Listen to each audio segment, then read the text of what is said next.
The moon is a fascinating object, and I've seen countless conspiracy theories revolving around it here on Tinfoil Tuesday, but I found a new one, that the moon is an alien spaceship.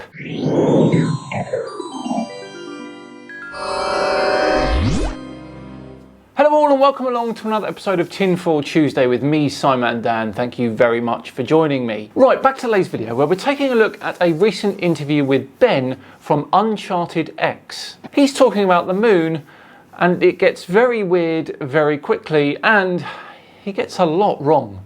Here we go. That's one of the weird things about the moon. There's many strange things about the moon. And one of them is that it is both 400 times smaller than the sun and 400 times closer than it, so that when we have these eclipses, they're exactly the same size in the sky from Earth.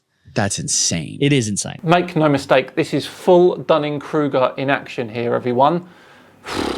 Yes, the moon and the sun are similar sizes in the sky, but they're not always exact. Due to our elliptical orbit around the sun and the moon's elliptical orbit around us, they are almost always slightly different sizes. This is their relative sizes right now. And this is their average sizes throughout the year. I mean, you just need to look at an annular eclipse to understand that. It's just pure cosmic coincidence that it's happening now in our lifetime. A few million years ago, it'd have been different. A few million years from now, it will also be different. Yet this guy thinks he's discovered something truly amazing. There's a lot of insanity about the moon. If people are interested, I can recommend a book called Who Built the Moon? Oh my days, that tells me all you need to know. I'm actually going to buy that book and debunk the living hell out of it. Who Built the Moon? Who Built the Moon? Wonderful book. And it sort of gets into a lot of the anomalies about the moon. And it's one people don't realize it's like very unique. We've never, ever observed another sort of planet-moon relationship like we have with our moon. And the fact of the matter is life wouldn't exist on this planet without the moon there. Okay, this one is not absolute. There is no evidence to suggest that life would not have occurred without the moon. I mean, it may not have, but we can't be 100% sure. Without the moon creating intertidal zones. There's all sorts of anomalies about the moon itself. It's, it's 25% the size of the Earth, but about, I think, 4 or 5% its mass. Our survey said... Nope, 1.2% of our mass.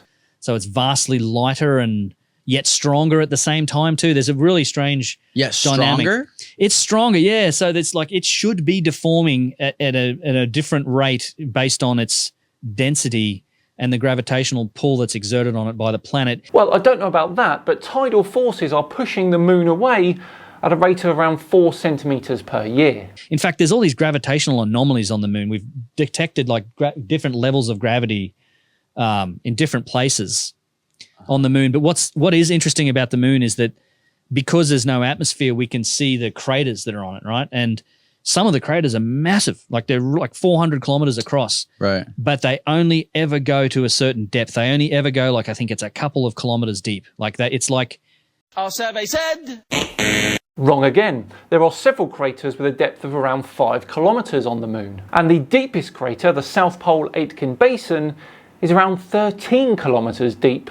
We know the mechanics of like crater dynamics, right? Yeah. So we can see this on the Earth and on other planets. When stuff hits and it's bigger, it's going to go deeper. On the moon, everything stops at this one uniform depth, no matter how big the crater is. That is a blatant lie. For starters, the depth and type of crater very much depends on the impactor and the angle of the impact. And taking 3 prominent craters on the moon, Tycho, Copernicus and Aristarchus, their diameters and depths are as follows. Tycho is 85 kilometers across and 4.8 kilometers deep. Copernicus, 93 kilometers across, 3.8 kilometers deep. And Aristarchus, 41 kilometers across and 3 kilometers deep. As you can see, a wide range of diameters and depths. It's as if it's like this, there's this softer material on top for a couple of kilometers and then it's some hard shell. Or you're mistaking about something and then you've come up with a ridiculous hypothesis. That it just bounces off and it just nothing penetrates. I think it's like 2 or 3 kilometers or something. But there's this really interesting study on the crater depths. No matter the size of the crater, it only ever goes in so deep. As I said, Dunning-Kruger. Gets pretty really like is. tinfoil hat, but... It does, but there's no good explanation for how the moon got there. Like it's very unique. We don't, the mainstream explanation for how the moon got there is very suspect and is admittedly very suspect by the people that even come up with it. Like, they're Really? like, this is kind of the way we think it kind of come. Yeah, it's the double big whack theory. The double big whack theory? Don't think I've ever heard of that one. I mean, I've heard of the giant impact hypothesis, but the double whack theory?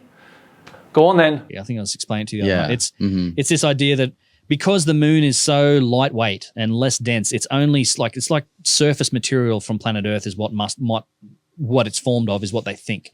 No, we don't. The giant impact hypothesis is the idea that a Mars-sized planet smashed into the Earth 4.5 billion years ago. It would have been a little more than some surface material that ended up as the moon. So, something splattered into a primordial Earth hard enough, like a protoplanet or something hit us, to take off this huge amount of mass, volume of mass, not specifically mass, but only surface mass, not because people don't realize, Earth is iron. We are 40, I think the most abundant element on the planet is iron. It's 47% iron. We are hard rock in space. Our survey said. Bloody hell. The most abundant element on Earth is oxygen, 46%. Iron is only fourth on that list at 5.6%. However, if we take only mass into account, then you're still wrong. Iron is 32% of the Earth's mass, not 45. The surface stuff, not so much. There's not as much iron out here, but obviously the moon's not made of iron. So, well, the moon does have an iron-rich core, and there's iron in the crust as well, so something hits the Earth really hard, takes that much material out into an orbit around the planet, and then eventually it correlates and sort of forms the moon as it is, but that impact into Earth would have left it spinning at a high rate. Well, estimates have put the length of Earth's day after this collision to between 2 and 5 hours. Such that it needed another impact from exactly the right direction and exactly the right speed, hitting the Earth at exactly the right point to slow it down to our current rotational speed and dynamics. So, what? I've never ever heard of that theory. The moon is responsible for slowing our rotation due to the tidal forces causing friction that slows the Earth's spin. However, angular momentum must be conserved, and this energy makes its way to the moon, speeding it up slightly, which causes it to move slightly further away from Earth in its orbit, hence the 4 centimeters per year I mentioned earlier. It's what they call the double big whack theory. The double big whack theory. Yeah, so 2 big whacks into the Earth is how they approximate, billions of years ago, of course, that this somehow happened. And it's not a very strong, people are the probability is super, super low for that possibility to happen. They don't really know. Most of the people that dig into the moon get to the point where just scratching their head going, we don't really know how it got here. Literally no one subscribes to the double big whack theory. The giant impact hypothesis is supported by incredibly good chemical evidence regarding different isotopes in the moon rocks that we have recovered. It's as simple as that. But if you were to design a system to support life, if you were to create an environment to support life, then it's pretty perfect. It doesn't get any more perfect almost. We need the moon. We need the Earth in the specific location it is. We need the tilt of the Earth to give us that seasonality. The moon gives us those intertidal zones with its gravity, and those are the areas on the planet where life first emerged and evolved. Now, I'm not an expert on this, but I believe that it's hydrothermal vents in oceans which are the first likely place that life first appeared.